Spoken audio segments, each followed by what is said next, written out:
দুইটা তো চলে গেল। 1 নাম্বার আল্লাহ হায়াতের হিসাব দেবেন, 2 নাম্বার আল্লাহ প্রশ্ন করবেন হায়াতের মধ্যে যৌবনকালের হিসাব দাও, 3 নাম্বার আল্লাহ পাক থেকে বলবে আদম সন্তান রে আমি তো তোরে সম্পদ দিয়েছিলাম, কোন পথে আয় করছো আর কোন পথে ব্যয় করছো, এই 2টা প্রশ্ন আল্লাহ পাক থেকে করবেন।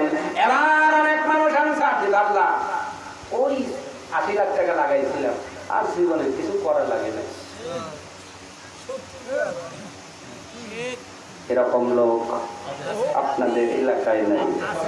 আমি উল্লাহ করার কথা কইতেছি, আপনাদের এলাকায় না আছে আছে আছে অনেক চাকরি দেওয়ার নামে প্রয়োগ টাইনে টাইনে বান দিয়ে নিছি। কথা হয় না। আরো কিছু মানুষ আছে বর্তমান দেখবেন বিদেশ